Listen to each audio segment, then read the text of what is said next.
Hi all, എല്ലാവർക്കും നമസ്കാരം. I+ training സൊല്യൂഷൻസിന്റെ പുതിയ ഒരു വീഡിയോ ക്ലാസ്സിലേക്ക് എല്ലാവർക്കും സ്വാഗതം. നമ്മൾ ഇന്ന് ഡിസ്കസ് ചെയ്യാൻ പോകുന്ന നമ്മുടെ previous year question paper 1072/25 cooperative ലോയുമായി ബന്ധപ്പെട്ട ക്വസ്റ്റ്യൻസ് ആണ്. അതിന്റെ പാർട്ട് 2 ആണ്. ഓൾറെഡി ഒരു പാർട്ട് 1 നമ്മൾ ഓൾറെഡി ഡിസ്കസ് ചെയ്തിരുന്നു. ഇന്ന് പാർട്ട് 2 ആണ് നമ്മൾ ഡിസ്കസ് ചെയ്യുന്നത്. അതിൽ തന്നെയുള്ള ബാക്കി ക്വസ്റ്റ്യൻസ് നമുക്ക് ഒന്ന് പരിശോധിച്ച് നോക്കാം. നല്ല ക്വസ്റ്റ്യൻസ് ആയിരുന്നു. ഒന്നാമത്തെ ക്വസ്റ്റ്യൻ ഇതാണ്: Which of the following officers shall have the power of the civil court in exercising their functions?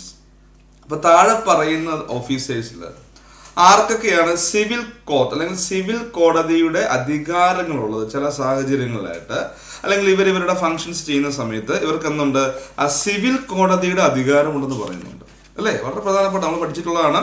അപ്പൊ ഈ സിവിൽ കോടതിയുടെ അധികാരം ആർക്കൊക്കെയാണ് ഈ ഒരു സിവിൽ കോടതിയുടെ അധികാരമുള്ളത് എന്നാണ് ചോദ്യം. വളരെ സിമ്പിൾ ആയിട്ടുള്ള ക്വസ്റ്റ്യൻ തന്നെയാണ്. കാരണം നമ്മൾ ഒരുപാട് തവണ ഇത് ഡിസ്കസ് ചെയ്തതാണ് കേട്ടോ. നമ്മൾ ഒരുപാട് തവണ ഇത് ഡിസ്കസ് ചെയ്തതാണെന്ന് ഓർത്ത് വെച്ചേക്കുക. അപ്പം ആർക്കൊക്കെയാണ് ആൻസർ വരിക? ഓപ്ഷൻ എയിൽ പറഞ്ഞു registrar, option B tribunal, arbitrator, all of this. അപ്പം രജിസ്ട്രാർക്കുണ്ട് ചില സാഹചര്യങ്ങളിൽ, ട്രിബ്യൂണലിലുണ്ട്, ആർബിട്രേറ്റർക്കും ഉണ്ട്, അല്ലേ? ഇവർക്കെല്ലാം സിവിൽ കോടതിയുടെ അധികാരങ്ങളുണ്ടെന്ന് ഓർത്ത് വെച്ചേക്കുക. ആൻസർ ഏതാ വരിക? ഓൾ ഓഫ് ദിസ് ആണ് കേട്ടോ. ഇവർക്കെല്ലാം സിവിൽ കോടതിയുടെ അധികാരങ്ങൾ ലഭ്യമാണ്. അടുത്ത ക്വസ്റ്റ്യൻ ആണ്: no society shall do any act which is not expressly provided by the bylaws of such a society with the previous sanction of the dash.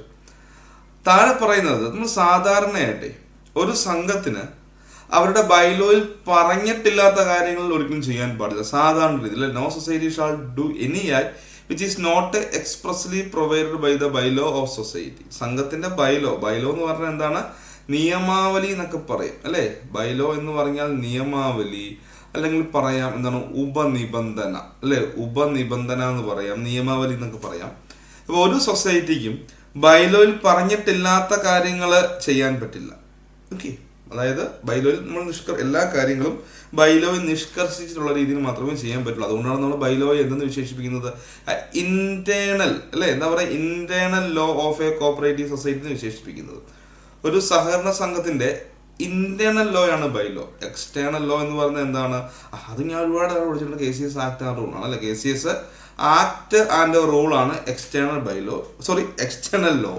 Internal law എന്നറിയപ്പെടുന്നതാണ് bylaw.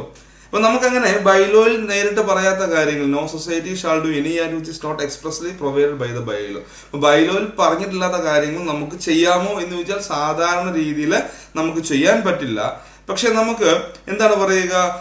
ഈ താഴെ പറയുന്നതിൽ ഒരാളുടെ മുൻകൂട്ടിയുള്ള അനുമതിയോടെ, പ്രീവിയസ് സാങ്ഷൻ എന്ന് പറഞ്ഞാല് മുൻകൂട്ടിയുള്ള അനുമതി എന്നാണ് അർത്ഥമാക്കുക കേട്ടോ. മുൻകൂട്ടിയുള്ള അനുമതി നടത്തുന്ന അർത്ഥമാക്കുക. ഇവിടെ പറയാം രജിസ്ട്രാറിന്റെ, ഓപ്ഷൻ എ പറഞ്ഞു രജിസ്ട്രാർ, ഗവൺമെന്റ്, പൊതുയോഗം അല്ലെങ്കിൽ A or B. ഓർത്ത് വെച്ചേക്കുക, രജിസ്ട്രാറിന്റെ മുൻകൂട്ടിയുള്ള അനുവാദത്തോടെ കേട്ടോ. രജിസ്ട്രാറിന്റെ മുൻകൂട്ടിയുള്ള അനുവാദം ഉണ്ടെങ്കിൽ നമുക്ക് ബൈലോയിൽ പറയാത്ത കാര്യങ്ങൾ ചെയ്യാം കേട്ടോ. അത് ഒന്ന് ഓർത്ത് വെച്ചേക്കുക. ഓക്കെ, ബൈലോയിൽ പറയാത്ത കാര്യം നമുക്ക് ചെയ്യാമെന്ന് ചോദിച്ചാൽ രജിസ്ട്രാറിന്റെ അനുമതി വേണം. അതൊന്ന് ഓർത്ത് വെച്ചാൽ മതി. അടുത്ത ക്വസ്റ്റ്യൻ നല്ല ഒരു ക്വസ്റ്റ്യൻ തന്നെയാണ്. ഇതും റെയർ ആണ്, അങ്ങനെ ചോദിച്ച് സ്ഥിരമായിട്ട് അങ്ങനെ ചോദിച്ച് കാണാത്ത ഒരു ക്വസ്റ്റ്യൻ ആണ് ഇതും. Which section of the KCS act 1969 deals with repeal and savings ആണ്, അല്ലേ? നല്ല ക്വസ്റ്റ്യൻ തന്നെയാണ്, അതിൽ ഒരു സംശയവും വേണ്ട. അപ്പൊ റിപ്പീൽ ആൻഡ് സേവിങ്സുമായി ബന്ധപ്പെട്ട വകുപ്പ് ഏതാണ്? ഓപ്ഷൻ എയിൽ പറയുന്നു സെക്ഷൻ 108, ഓപ്ഷൻ ബിയിൽ പറയുന്നു സെക്ഷൻ 109, ഓപ്ഷൻ സിയിൽ പറയുന്നു സെക്ഷൻ 110, ഓപ്ഷൻ ഡിയിൽ പറയുന്നു സെക്ഷൻ 84. എന്താണ് ഇവിടെ അർത്ഥമാക്കുന്നത്? എന്തായിരിക്കാം? റിപ്പീൽ ആൻഡ് സേവിങ്സ്, അല്ലെ? എന്താണ് റിപ്പീൽ ആൻഡ് സേവിങ്സ്? എന്താണ് അർത്ഥമാക്കുക മക്കളെ? നോക്കിയേ, ഓപ്ഷൻ പറയുന്നു ഓപ്ഷൻ സി സെക്ഷൻ 110 പറയുക. അപ്പം എന്താണ് റിപ്പീൽ ആൻഡ് സേവിങ്സ് എന്ന് വെച്ചാൽ റദ്ദാക്കലും പരിരക്ഷയും എന്ന് പറയും കേട്ടോ. ഓക്കെ, റദ്ദാക്കലും പരിരക്ഷയും. നമ്മൾ അത്ര വിശദമായിട്ട് അതിലേക്ക് പോകേണ്ട കാര്യമില്ല, ജസ്റ്റ് ഇതിന്റെ ഹെഡിങ് മാത്രം പഠിച്ചു വെച്ചാൽ മതി. നമ്മൾ ഡീറ്റെയിൽഡ് ക്ലാസ്സസ് ഇതിൻ്റെ നമ്മുടെ ആപ്പിലുണ്ട്. ഡീറ്റെയിൽഡ് ആയിട്ടുള്ള ക്ലാസ്സസ്, ഓരോ സെക്ഷനെ കുറിച്ചുമുള്ള ഡീറ്റെയിൽഡ് ആയിട്ടുള്ള കാര്യങ്ങൾ നമ്മുടെ ആപ്പിലുണ്ട്. അപ്പോൾ റദ്ദാക്കലും എന്താണ്? പരിരക്ഷയുമാണ്. 1956 സംസ്ഥാന പുനഃസംഘടനാ ആക്ട്, അല്ലേ? അതുപോലെ തന്നെ അങ്ങനെ കുറെ ആക്ടുകൾ പറഞ്ഞിട്ടുണ്ട്. അതിൽ മലബാർ ജില്ലയിൽ പ്രാബല്യത്തിലിരുന്ന 1932 മദ്രാസ് കോപ്പറേറ്റീവ് സൊസൈറ്റീസ് ആക്ടിലെ തിരുവിതാംകൂർ കൊച്ചി സഹകരണ സംഘം ആക്ടും ഇതിനാൽ റദ്ദാക്കിയിരിക്കുന്നു. ഇത് വരുന്നതോടെ എന്താണ്, ചില നിയമങ്ങൾ റദ്ദാക്കിയിരിക്കുന്നു. അതാണ് റദ്ദാക്കലും പരിരക്ഷയുമാണ്. വളരെ വിശദമാണ് നമ്മൾ ക്ലാസ് എടുത്തിട്ടുള്ളത്. അപ്പോൾ ജസ്റ്റ് അത് നിങ്ങൾ നമ്മുടെ ആപ്പിലുണ്ട്. ഓക്കെ, അപ്പോൾ ജസ്റ്റ് ഓർത്ത് വെച്ച് റിപ്പീൽ ആൻഡ് സേവിങ്സ് എന്ന് പറഞ്ഞാൽ സെക്ഷൻ 110 ആണ് കേട്ടോ. റദ്ദാക്കലും പരിരക്ഷയും ഓർത്ത് വെച്ചേക്കും. അടുത്ത വളരെ പ്രധാനപ്പെട്ടാണ്, a person may file an appeal before dash against any decision of the registrar under section 70 subsection 6 of KCS Act 1969. അപ്പോൾ ഇതൊന്ന് മനസ്സിലാക്കണം. അപ്പോൾ നമ്മൾ ഈ ഇവിടെ തുടക്കം വരുന്നത് സെക്ഷൻ 69 മുതലാണ് ഇവിടെ തുടക്കം വരിക കേട്ടോ. സെക്ഷൻ 69 മുതലാണ് ഇവിടെ തുടക്കം. കാരണം അതിൻ്റെ തുടക്കം അങ്ങനെയാണ്. കാരണം നമ്മൾ സെക്ഷൻ 69 പറയുന്നുണ്ട്, ഡിസ്പ്യൂട്ടുകളെ കുറിച്ച് പ്രതിപാദിക്കുന്നുണ്ട്. ഡിസ്പ്യൂട്ട് അല്ലെങ്കിൽ മലയാളത്തിൽ നമുക്ക് തർക്കം എന്ന് പറയാം. തർക്കങ്ങൾ, മലയാളത്തിൽ നമുക്ക് തർക്കങ്ങൾ എന്ന് പറയാം. നമ്മൾ ഈ തർക്കങ്ങളെ അല്ലെങ്കിൽ ഡിസ്പ്യൂട്ടിനെ നമ്മൾ രണ്ടായിട്ട് തരംതിരിച്ചിട്ടുണ്ട് അല്ലേടാ മക്കളെ. രണ്ടായിട്ട് തരംതിരിച്ചിട്ടുണ്ട്. മോണിറ്ററി ഡിസ്പ്യൂട്ടും അതോടൊപ്പം തന്നെ നോൺ മോണിറ്ററി ഡിസ്പ്യൂട്ടും. ധനപരമായ തർക്കങ്ങളും ധനപരമല്ലാത്ത തർക്കങ്ങളും. അതിൽ മോണിറ്ററി ഡിസ്പ്യൂട്ട് ആണെങ്കിൽ നമ്മൾ രജിസ്ട്രാറിന്റെ മുൻപാകെയാണ് പരാതിയും കൊണ്ട് പോവുക അല്ലേ. ഇനി നോൺ മോണിറ്ററി ആണെങ്കിൽ കോപ്പറേറ്റീവ് ആർബിട്രേഷൻ കോടതിയുടെ മുൻപാകെയാണ് പരാതിയും കൊണ്ട് പോവുക. അപ്പൊ ഇങ്ങനെ ഒരു കേസ് നമ്മൾ ഫയൽ ചെയ്ത് കഴിഞ്ഞാൽ അവര് സെക്ഷൻ 70 പ്രകാരമായിരിക്കും വിധി പ്രഖ്യാപിക്കുക. അവാർഡ് എന്നോ അല്ലെ, സെക്ഷൻ 70 അവാർഡ് വിധി അല്ലെങ്കിൽ ഡിസിഷൻ തീരുമാനം അല്ലെങ്കിൽ ഓർഡർ ഉത്തരവെന്നൊക്കെ നമുക്ക് പറയാം. പല രീതിയിലാണ്, അവർ ഓരോ രീതിയിലും പല രീതിയിലാണ് പറയുന്നത്. ആർബിട്രേഷൻ കോടതി ആർബിട്രേറ്ററൊക്കെ പുറപ്പെടുവിക്കുന്ന അതിന് അവാർഡ് എന്ന് പറയും. അപ്പൊ ഇവിടെ പറയുകയാണ് സെക്ഷൻ 70 സബ്സെക്ഷൻ 6 പ്രകാരമുള്ള ഒരു വിധിക്കെതിരെ, വിധി എന്നല്ല ഇവിടെ നമ്മൾ പറഞ്ഞു, ആ കാര്യത്തിൽ നമുക്ക് തീരുമാനം, നിങ്ങൾ എങ്ങനെ വല്ലതും പഠിച്ചോ കുഴപ്പമൊന്നുമില്ല, ഇച്ചിരി നമ്മൾ അതിന്റെ ഒരു പ്രോപ്പറായിട്ട് പറഞ്ഞ ഓക്കെ തീരുമാനം. അപ്പൊ സെക്ഷൻ 70 സബ്സെക്ഷൻ 6 പ്രകാരമുള്ള ഒരു തീരുമാനത്തിനെതിരെ നമ്മൾ ആരുടെ മുൻപാകെയാണ് അപ്പീൽ ഫയൽ ചെയ്യുന്നത് അല്ലെ. നമ്മൾ ആരുടെ മുൻപാകെയാണ് നമ്മൾ അപ്പീൽ ഫയൽ ചെയ്യുന്നതാണ് ചോദ്യം. അപ്പൊ നമുക്കറിയാം സെക്ഷൻ 70 സബ്സെക്ഷൻ 6 പറഞ്ഞ ഇങ്ങനെയാണ്, the registrar or the person invested with power in this behalf shall decide the dispute or the arbitrator shall pass an award within a period of 1 year in cases where monetary matters are involved. നമ്മൾ monetary മാറ്റേഴ്സുമായി ബന്ധപ്പെട്ട case നമ്മൾ ആർക്കാണ് file ചെയ്യുക? ആ രജിസ്ട്രാറിനാണ് file ചെയ്യുക. രജിസ്ട്രാറിന് വേണമെങ്കിൽ അതിന്മേൽ സ്വന്തമായിട്ട് തീരുമാനമെടുക്കാം അല്ലെ. ഇപ്പൊ ഒരു ധനപരമായ തർക്കം നമ്മൾ രജിസ്ട്രാറിന് മുൻപാകെ ഫയൽ ചെയ്ത് കഴിഞ്ഞാൽ അദ്ദേഹത്തിന് വേണമെങ്കിൽ അതിൽ സ്വന്തമായിട്ട് തീരുമാനമെടുക്കാം. അല്ലെങ്കിൽ അദ്ദേഹത്തിന് എന്ത് ചെയ്യാം, ഈ ഒരു കേസ് അദ്ദേഹത്തിന് വേണമെങ്കിൽ ഒരു ആർബിട്രേറ്ററെ അപ്പോയിന്റ് ചെയ്ത് ആ വ്യക്തിയിലേക്ക് കൈമാറാം. അല്ലെങ്കിൽ ഗവൺമെന്റ് അധികാരങ്ങൾ നൽകി ഇങ്ങനെയുള്ള കാര്യങ്ങൾ തീരുമാനമെടുക്കാൻ വേണ്ടി ആരെയെങ്കിലും അപ്പോയിന്റ് ചെയ്തിട്ടുണ്ടെങ്കിൽ ആ വ്യക്തിയിലേക്ക് വേണമെങ്കിൽ രജിസ്ട്രാറിന് ഈ കേസ് കൈമാറി കൊടുക്കാം. രജിസ്ട്രാറിന് 3 ഓപ്ഷനാണോ, നിങ്ങൾ സ്വന്തമായിട്ട് തീരുമാനമെടുക്കാം, അല്ലെങ്കിൽ എന്ത് ചെയ്യാം, അല്ലെങ്കിൽ ഒരു ആർബിട്രേറ്ററെ അപ്പോയിന്റ് ചെയ്തുകൊണ്ട് അദ്ദേഹത്തിലേക്ക് കേസ് കൈമാറി കൊടുക്കാം, അല്ലെങ്കിൽ ഗവൺമെന്റ് ഇതിലേക്ക് അധികാരം നൽകിക്കൊണ്ട് ആരെയെങ്കിലും അപ്പോയിന്റ് ചെയ്തിട്ടുണ്ട് ആ വ്യക്തിയിലേക്കും കൈമാറി കൊടുക്കാം. അപ്പോൾ ഇവിടെ പറഞ്ഞിങ്ങനെയാണ്, ഇത് രജിസ്ട്രാർ ആയിക്കോട്ടെ അല്ലേ. അപ്പൊ നമുക്ക് 3 ഓപ്ഷൻ ഉണ്ട്. നിങ്ങൾക്ക് രജിസ്ട്രാറിന് സ്വമേധയാ തീരുമാനം എടുക്കാം, അല്ലെങ്കിൽ വേറൊരു ആർബിട്രേറ്റർ കൈമാറി കൊടുക്കാം, അല്ലെങ്കിൽ ഗവൺമെന്റ് ഇതിലേക്ക് ആരെയെങ്കിലും അപ്പോയിന്റ് ചെയ്തിട്ടുണ്ടെങ്കിൽ ആ വ്യക്തിയിലേക്കും കൈമാറി കൊടുക്കാം. അപ്പോൾ രജിസ്ട്രാറിന് കാര്യങ്ങൾ ചെയ്യാൻ സമയമില്ല, അല്ലെങ്കിൽ അദ്ദേഹത്തെ തിരക്കാണെങ്കിൽ ഇങ്ങനെ മാറി കൊടുക്കാമെന്ന് പറയുന്നുണ്ട്. ഇപ്പൊ ഇവിടെ പറഞ്ഞിങ്ങനെയാണ്, രജിസ്ട്രാർ ആയിക്കോട്ടെ അല്ലെങ്കിൽ ഗവൺമെന്റ് ഇതിലേക്ക് അധികാരം നൽകിയ ആളിലേക്ക് രജിസ്ട്രാർ കൈമാറി കൊടുത്തിട്ടുണ്ടെങ്കിൽ ആ വ്യക്തി ആയിക്കോട്ടെ, അല്ലെങ്കിൽ ആർബിട്രേറ്റർ ആയിക്കോട്ടെ, ഇവരെന്ത് ചെയ്യണം, ധനപരമായ തർക്കത്തിന്മേൽ ഇവർ തീരുമാനമെടുക്കണം അല്ലെ. 1 year എന്നാ പറയുക. 1 വർഷം കേസ് കിട്ടിക്കഴിഞ്ഞാൽ 1 വർഷത്തിനകമായിട്ട് ഇവർ തീരുമാനമെടുക്കണം, അല്ലെങ്കിൽ അവാർഡ് പ്രഖ്യാപിക്കണം, എന്തും ആയിക്കോട്ടെ. അങ്ങനെ രജിസ്ട്രാറിന്റെ അല്ലെങ്കിൽ രജിസ്ട്രാർ അപ്പോയിന്റ് ചെയ്ത ആർബിട്രേറ്ററിന്റെ അല്ലെങ്കിൽ ഗവൺമെന്റിലേക്ക് കൈമാറി കൊടുത്ത ആ വ്യക്തി ആരും ആയിക്കോട്ടെ, ദാറ്റ് മീൻസ് മോണിറ്ററി ഡിസ്പ്യൂട്ടിന്മേൽ ഒരു തീരുമാനം, ഒരു വിധി അല്ലെങ്കിൽ ഒരു തീരുമാനം അല്ലെങ്കിൽ ഉത്തരവ് അല്ലെങ്കിൽ വിധി പ്രഖ്യാപിച്ചു കഴിഞ്ഞെങ്കിൽ അതിനെതിരെ പാർട്ടിക്ക് അപ്പീൽ പോകാൻ. കാരണം ഒരു വിധി വരുമ്പോൾ ഒരാൾ അതിൽ സംതൃപ്തനാണ്, ഒരാൾ അതൃപ്തനാണ്. ഒരാൾക്ക് അനുകൂലമായിട്ടും മറ്റൊരാൾക്ക് പ്രതികൂലമായിട്ടും ആയിരിക്കും വിധി വരിക. ഇപ്പൊ പ്രതികൂലമായിട്ട് വിധി വന്ന വ്യക്തിക്ക് എന്ത് ചെയ്യാം, മേൽക്കോടതി എന്നൊക്കെ നമ്മൾ പറയാറില്ല, കീഴ്ക്കോടതിയുടെ ഉത്തരവിൽ നമ്മൾ തൃപ്തനല്ലെങ്കിൽ മേൽക്കോടതി പോകാം എന്ന് പറയുന്ന പോലെ ഇവിടെ നമുക്ക് ആരുടെ മുൻപാകെയാണ് അപ്പീലിന് പോകാൻ കഴിയുന്നത്? ആരുടെ മുൻപാകെ അപ്പീലിന് പോകാൻ കഴിയുന്നത്? വളരെ വിശദമായിട്ട് തന്നെ ഞാൻ പഠിപ്പിച്ചിട്ടുണ്ട്. ട്രിബ്യൂണലിന്റെ മുൻപാകെയാണ് അപ്പീൽ പോകാൻ പറയുന്നത് അല്ലേ, ഓർക്കുന്നുണ്ടോ? ട്രിബ്യൂണൽ സെക്ഷൻ 81 കേട്ടോ. സെക്ഷൻ 81 ട്രിബ്യൂണലിനെ കുറിച്ച് പ്രതിപാദിക്കുന്നത്. ഗവൺമെന്റ് ആണ് ട്രിബ്യൂണലിനെ അപ്പോയിന്റ് ചെയ്യുന്നത്. ട്രിബ്യൂണൽ ഒരു സിംഗിൾ മെമ്പർ ട്രിബ്യൂണൽ ആയിരിക്കും കേട്ടോ. ട്രിബ്യൂണൽ ആരാണ്? സിംഗിൾ മെമ്പർ ട്രിബ്യൂണൽ ആയിരിക്കും, ഒറ്റ വ്യക്തി ഉണ്ടായിരിക്കുള്ളൂ. പിന്നെ യോഗ്യത പറയുന്നുണ്ട്, ജില്ലാ ജഡ്ജി റാങ്കിലുള്ള വ്യക്തിയായിരിക്കണം എന്ന് പറയുന്നുണ്ട്. ഓർക്കണം, ഞാൻ വിചാരിക്കും സെക്ഷൻ 81 പ്രകാരം. അപ്പൊ നമ്മൾ സെക്ഷൻ 82 പ്രകാരമാണ് ട്രിബ്യൂണലിന്റെ മുൻപാകെ അപ്പീൽ പോകുന്നത് കേട്ടോ. സെക്ഷൻ 82 അപ്പീൽ ടു ട്രിബ്യൂണൽ കേട്ടോ. ഓർക്കണേ, appeal to tribunal as per section 82 എന്ന് ഓർത്ത് വെച്ചേക്കുക. ഓക്കെ, 82 പ്രകാരമാണ് ട്രിബ്യൂണലിന്റെ മുൻപാകെ അപ്പീൽ പോകുന്നത്. അപ്പം ട്രിബ്യൂണലിന്റെ മുൻപാകെ അപ്പീൽ കൊടുക്കണം. അവിടെ കുറച്ച് കാര്യങ്ങളുണ്ട്. ട്രിബ്യൂണലിന് മുൻപാകെ അപ്പീൽ കൊടുക്കുന്ന എത്രയാണ്? ഇവരുടെ ഒരു വിധി പ്രഖ്യാപിച്ച് 60 ഡേയ്സ് കേട്ടോ. 60 ദിവസം നമ്മൾ ട്രിബ്യൂണലിന്റെ മുൻപാകെ അപ്പീൽ കൊടുക്കണം. അങ്ങനെ ഒരു അപ്പീൽ ട്രിബ്യൂണലിന്റെ മുൻപാകെ കിട്ടിക്കഴിഞ്ഞാൽ, അപ്പീൽ കിട്ടി 6 മാസത്തിനകമായിട്ട് ട്രിബ്യൂണൽ തീരുമാനമെടുക്കണം. ട്രിബ്യൂണൽ തീരുമാനം എടുത്തു കഴിഞ്ഞാൽ എന്ത് ചെയ്യണം?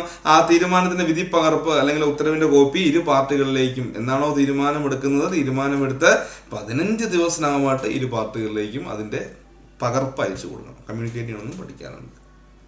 അപ്പോൾ ആ ഒരു area 81, 82, 83 appeal to authority, 84 revision, 85 review, 86 interlocutory order, 87 power of government and registrar for revision in certain cases. അത്രയും പഠിക്കാനുണ്ട്. പിന്നെ എൻ്റെ റൂളും ഉണ്ട്. റൂൾ 95 ഹെഡ് ക്വാർട്ടറിനെ കുറിച്ചൊക്കെയാണ് പറയുക. പിന്നെ സെക്രട്ടറിയെ കുറിച്ച് അതിൻ്റെ ഫീസുകളൊക്കെ ഉണ്ട്. കേട്ടാലും പേടിക്കൊന്നും വേണ്ട, അത് പഠിക്കേണ്ടത് തന്നെയാണ് കേട്ടോ. പഠിക്കേണ്ടത് തന്നെയാണെന്ന് വിചാരിക്കുക. അടുത്ത വളരെ പ്രധാനപ്പെട്ട നല്ല ക്വസ്റ്റ്യൻ തന്നെയാണ്. ഇതൊരു നല്ല രീതിയിലുള്ള ക്വസ്റ്റ്യൻ ആണ്. Dash shall by order frame uniform service rules and conduct rules of the employees of any or all classes of cooperative society. അപ്പോൾ ആരാണ് ഈ നമ്മുടെ സർവീസ് റൂൾസുകൾ അല്ല കോൺട്രാക്ട് റൂൾ, ജീവനക്കാർക്കുള്ള കോൺട്രാക്ട് റൂളൊക്കെ ആരാണ് ഫ്രെയിം ചെയ്യുന്നത്? ഓപ്ഷൻ എയിൽ പറയുന്നു രജിസ്ട്രാർ, ഓപ്ഷൻ ബിയിൽ പറയുന്നു ഗവൺമെന്റ്, ഓപ്ഷൻ സിയിൽ പറയുന്നു SCU അല്ലെങ്കിൽ സ്റ്റേറ്റ് കോഓപ്പറേറ്റീവ് യൂണിയൻ, ഓപ്ഷൻ ഡിയിൽ പറയുന്നു Kerala state cooperative employees welfare board. അതാണ് എല്ലാവർക്കും അറിയാം, ഗവൺമെന്റ് ആയിരിക്കും. അതിന് സംശയമൊന്നുമില്ലല്ലോ. ഈ ക്വസ്റ്റ്യൻ നല്ല ബേസിക് ആണ്, നമുക്ക് എല്ലാവർക്കും എഴുതാൻ പറ്റുന്ന ക്വസ്റ്റ്യൻ തന്നെയാണ്. അത് ഗവൺമെന്റ് ആണ് മക്കളെ കേട്ടോ. ഗവൺമെന്റ് ആണെന്ന് ഓർത്തേക്കുക. നിങ്ങളുടെ ഗവൺമെന്റ് റൂൾസിന്റെ കാര്യം വരുമ്പോൾ ഗവൺമെന്റ് എന്ന് ഓർത്തേക്കുക. അടുത്ത question, which one of the following is not a characteristics of miscellaneous society? താഴെ പറയുന്നതിൽ മിസ്സലേനിയസ് സൊസൈറ്റിയുടെ ക്യാരക്ടറിസ്റ്റിക്സ് അല്ലാത്തത് എന്താണ്? ഇതും നല്ല ക്വസ്റ്റ്യൻ തന്നെയാണ്. നിങ്ങൾ സാറ് പറയുന്ന എല്ലാം നല്ല ക്വസ്റ്റ്യൻ ആണ്. അങ്ങനെയല്ല, ഇത് നമ്മൾ ആരും അങ്ങനെ ശ്രദ്ധിക്കപ്പെടാത്ത ക്വസ്റ്റ്യൻസിന്റെ ഏരിയയിൽ നിന്ന് വന്നതാണ്. ഉറപ്പായിട്ടും ഇതൊരു റാങ്ക് മേക്കിംഗ് ക്വസ്റ്റ്യൻ തന്നെയായിരിക്കും.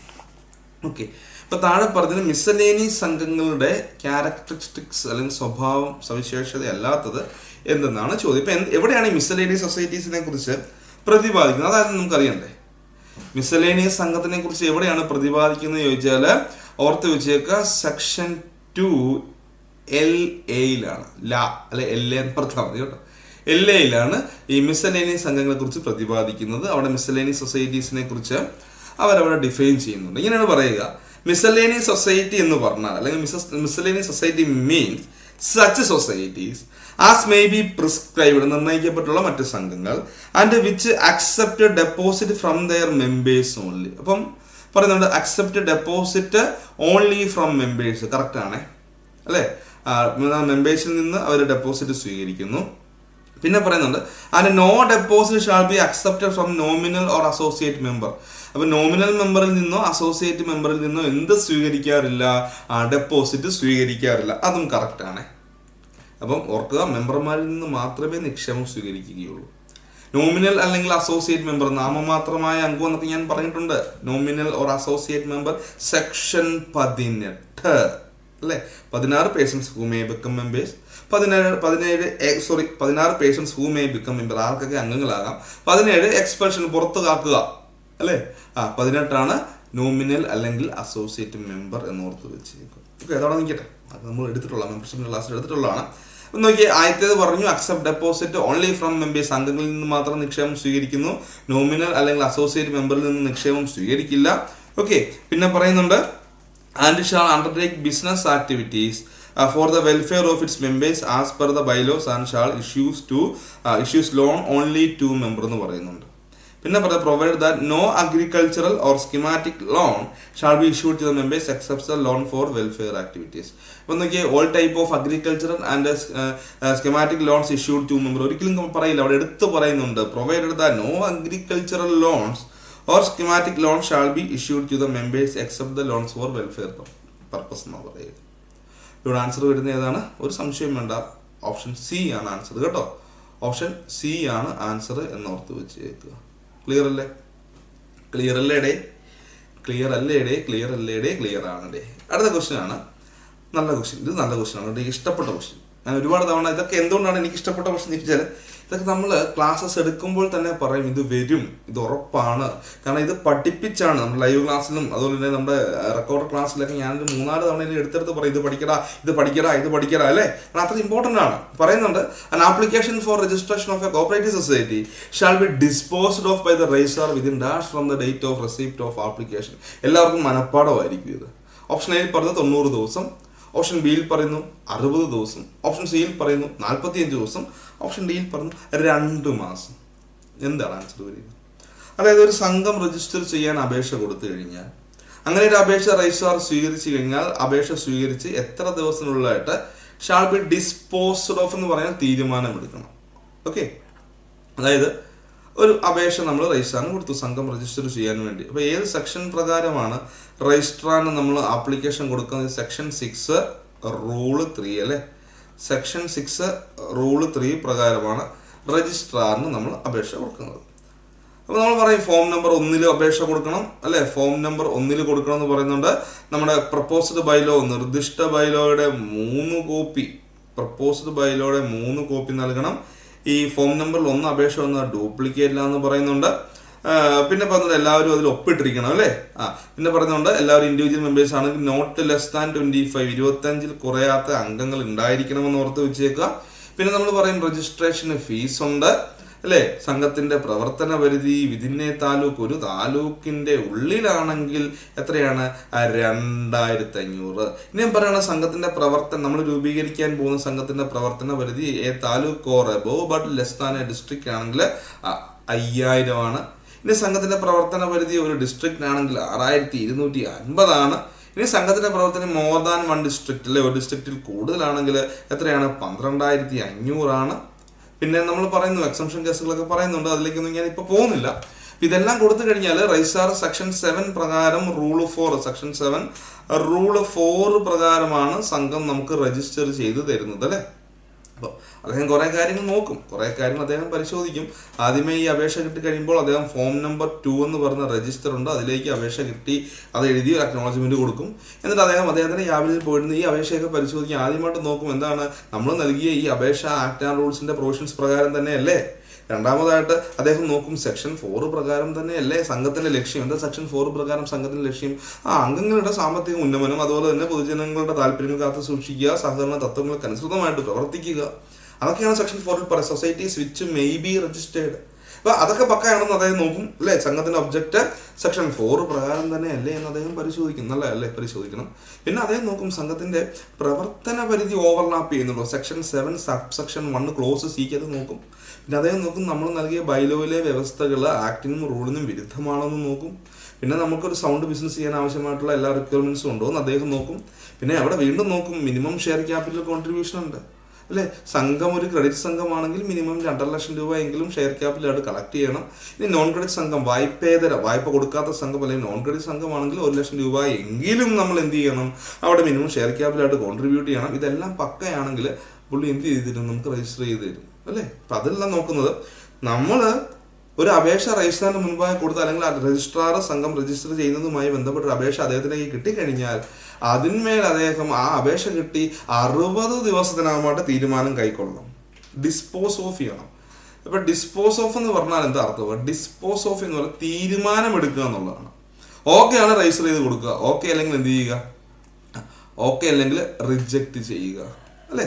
റിജക്റ്റ് ചെയ്താൽ റിജക്റ്റ് ചെയ്ത് 15 ദിവസത്തിനകത്ത് കാര്യകാരണം സഹിതം ഇവരെ അറിയിക്കണം എന്തുകൊണ്ട് റിജക്റ്റ് ചെയ്തു. പഠിപ്പിച്ചതാണ്, ഓർത്ത് വെച്ചേക്കുക. 60 ദിവസത്തിനകമായിട്ട് തീരുമാനം കൈക്കൊള്ളണം. ചിലർക്ക് 90ലേക്ക് പോകും, കാരണം പണ്ട് 90 ഇപ്പൊ അമൻഡ് ചെയ്ത് 60 ആക്കി. അതൊന്നും ഓർത്തേക്കുക. ക്ലിയർ ആണെന്ന് വിചാരിക്കുന്നു. ഓക്കെ, ക്ലിയർ ആണെന്ന് വിചാരിക്കുന്നു. അടുത്ത ക്വസ്റ്റ്യൻ ആണ്, a member admitted within dash days immediately prior to the date of election shall not have the right to vote. നമുക്കറിയാം ഇലക്ഷന്റെ തൊട്ടു പിറകിലേക്കുള്ള 60 ദിവസങ്ങളിലായിട്ട് മെമ്പർഷിപ്പ് എടുക്കുന്നവർക്ക് എന്തില്ലടാ, വോട്ടവകാശമില്ല. ഇപ്പൊ ഇലക്ഷന്റെ ഡേറ്റ് ഓക്കെ, ഇപ്പൊ എന്താണ് 1/1/2026 ഇലക്ഷൻ എന്ന് വിചാരിക്കുക. സംഘത്തിന്റെ ഇലക്ഷൻ 1/1/2026. ഇങ്ങനെ തൊട്ടു പിറകിലേക്ക് 60 ദിവസം നോക്കും അല്ലേ, 1, 2, 3, 4 ഇങ്ങനെ 60 ദിവസം വരെ അല്ലേ. അപ്പൊ ഇലക്ഷന് തൊട്ടു പിറകിലുള്ള 60 ദിവസത്തിനുള്ളിൽ, അതായത് ഈ സമയങ്ങളിൽ ഇന്ന് ഇലക്ഷൻ ആണെങ്കിൽ ഇന്നലത്തെ ദിവസം 1, മിനിഞ്ഞാന്ന് 2, അങ്ങനെ തുടർന്ന് 60 ദിവസം നോക്കും. ഈ 60 ദിവസത്തിനുള്ളിലായിട്ട് മെമ്പർഷിപ്പ് എടുത്ത വ്യക്തിക്ക് എന്ത് ചെയ്യാൻ പറ്റില്ലെന്നറിയോ? മെമ്പർഷിപ്പ് കിട്ടും, പക്ഷെ മെമ്പർഷിപ്പ് എടുത്ത വ്യക്തിക്ക് വോട്ട് ചെയ്യാനുള്ള അവകാശമില്ല ഇലക്ഷനിൽ കേട്ടോ. അതൊന്ന് ഓർത്ത് വെച്ചേക്കുക. ഓക്കെ അല്ലടാ. പിന്നെ ഒരു ചോദ്യമാണ്, ഓഡിറ്റ് ടീം മീൻസ് എന്താണ്? ഓഡിറ്റ് ടീം എന്താണ്? ഓഡിറ്റ് ടീം എന്ന് പറഞ്ഞാൽ ഇപ്പം ഞാൻ പറയും, ഇപ്പം എല്ലാം ടീം ഓഡിറ്റാ അല്ലേ. ഇപ്പം എല്ലായിടത്തും ടീം ഓഡിറ്റാ. പണ്ടത്തെ പോലെ യൂണിറ്റ് ഓഡിറ്റോ അല്ലെങ്കിൽ കൺകറന്റ് ഓഡിറ്റോ ഒന്നും അല്ല. ഇപ്പം എല്ലാം ടീം ഓഡിറ്റാണ് പറഞ്ഞത്. Audit team means a team of auditors appointed by the DC. അപ്പോൾ ഓഡിറ്റ് ടീം എന്ന് പറഞ്ഞാൽ എന്താണ്? ഓഡിറ്റേഴ്സിന്റെ ടീമാണ്. ആരാണ് അപ്പോയിന്റ് ചെയ്യുന്നത്? ഡയറക്ടർ ഓഫ് കോപ്പറേറ്റീവ് ഓഡിറ്റാണ് അപ്പോയിന്റ് ചെയ്യുന്നത്. ഏത് പ്രകാരം? ആസ് പെർ സെക്ഷൻ 63(9) കേട്ടോ. 63(9) പ്രകാരമാണ് ഓഡിറ്റ് ടീമിനെ കുറിച്ച് പറയുന്നത്. ഓഡിറ്റ് ടീമിനെ കുറിച്ച് എവിടെയാണ് ഡിഫൈൻ ചെയ്യുക? ഓഡിറ്റ് ടീമിനെ കുറിച്ച് എവിടെയാണ് ഡിഫൈൻ ചെയ്യുക എന്ന് ചോദിച്ചാൽ അത് റൂൾ 2I കേട്ടോ. റൂൾ 2Iലാണ്, ഒരിക്കലും സെക്ഷൻ അല്ല. Rule 2AI rule 2AI rule 2AI rule 2Aയിലാണ് ഓഡിറ്റ് ടീമിനെ കുറിച്ച് ഡിഫൈൻ ചെയ്യുന്നതും കൂടെ എല്ലാവരും ഒന്ന് ഓർത്ത് വെച്ചിരുന്നു. ക്ലിയർ ആയോടെ? സെറ്റായോ? ഇത്രയേ ഉള്ളായിരുന്നു. 2 പാർട്ട് കൊണ്ട് നമ്മൾ എന്ത് ചെയ്തേ? നമ്മൾ ഓഡിറ്റ് നമ്മുടെ ലോയുടെ ക്വസ്റ്റ്യൻസ് തീർത്തു. നല്ല ക്വസ്റ്റ്യൻ ആയിരുന്നു, പഠിപ്പിച്ച ക്വസ്റ്റ്യൻ തന്നെ. നല്ല ക്വസ്റ്റ്യൻ പറഞ്ഞാൽ ഒരുപാട് പഠിപ്പിച്ച ക്വസ്റ്റ്യൻസ് ഒക്കെ തന്നെയാണ്. ഇമ്പോർട്ടൻസ് കൊടുക്കണമെന്ന് നമ്മൾ ലൈവ് ക്ലാസ്സിലും റെക്കോർഡർ ക്ലാസ്സിലും പറഞ്ഞിട്ടുള്ള ക്വസ്റ്റ്യൻ തന്നെയാണ് കേട്ടോ. ഓക്കെ എന്ന് വിചാരിക്കുന്നു. ഇപ്പം നമ്മൾ ഒരു കാര്യം അപ്ഡേറ്റ് ചെയ്യണം. നമ്മൾ I+ എന്ത് നൽകുന്നുണ്ട്? CSCBക്ക് ക്ലാസ് നൽകുന്നുണ്ട്. വളരെ ചുരുങ്ങിയ ഫീസിൽ നല്ല ക്വാളിറ്റി ആയിട്ടുള്ള കണ്ടൻസുകൾ, എഡ്യൂക്കേഷനാണ് നമ്മൾ പ്രൊവൈഡ് ചെയ്യുക. ഓക്കെ, അതായത് complete syllabus based recorder classes ഉണ്ട് കേട്ടോ. Complete syllabus based recorder classes നമ്മുടെ ആപ്പിലുണ്ട്. അതോടൊപ്പം തന്നെ നമ്മൾ ലൈവ് ക്ലാസ്സും ഡൗട്ട് ക്ലിയറിംഗ് സെഷൻസും ഒക്കെ നിങ്ങൾക്ക് പ്രൊവൈഡ് ചെയ്യുന്നതായിരിക്കും. പിന്നെ നല്ല മോഡൽ എക്സാംസുകൾ കേട്ടോ, നല്ല മോഡൽ എക്സാംസുകൾ എല്ലാം നമ്മൾ നിങ്ങൾക്ക് പ്രൊവൈഡ് ചെയ്യുന്നതായിരിക്കും. അപ്പം എല്ലാവരും എന്ത് ചെയ്യുക? നമ്മുടെ ടീമിനോടൊപ്പം ജോയിൻ ചെയ്യുക. ഞാൻ പറഞ്ഞു, വളരെ ചുരുങ്ങിയൊരു ഫീസിൽ മാത്രമാണ് നമ്മൾ കോഴ്സ് നിങ്ങൾക്ക് നൽകുന്നത്. ഓക്കെ, ഈ ഒരു അവസരം എല്ലാവരും മാക്സിമം യൂട്ടിലൈസ് ചെയ്യുക. ഇപ്പോൾ കോഴ്സിനെ കുറിച്ച് കൂടുതൽ അറിയാനായി 8606445522 എന്ന് പറയുന്ന നമ്പറിൽ കോൺടാക്ട് ചെയ്യുകയോ അല്ലെങ്കിൽ താഴെ ഡിസ്ക്രിപ്ഷൻ ബോക്സിൽ നമ്മൾ ഗൂഗിൾ ഫോംസിൽ ലിങ്ക് പ്രൊവൈഡ് ചെയ്തിട്ടുണ്ട്. അതിൽ കൂടെ വേണമെങ്കിൽ നിങ്ങൾക്ക് നമ്മുടെ ടീമിനെ കോൺടാക്ട് ചെയ്യാവുന്നതാണ്. അപ്പോൾ എല്ലാവരും ഈ ഒരു അവസരം യൂസ് ചെയ്യുക. എല്ലാവരും നന്നായിട്ട് പഠിക്കുക. അപ്പോൾ പുതിയ ഒരു വീഡിയോയുമായി വരുന്നത് വരെ എല്ലാവർക്കും താങ്ക് യു. എല്ലാവർക്കും വിജയാശംസകൾ. ഓക്കെ.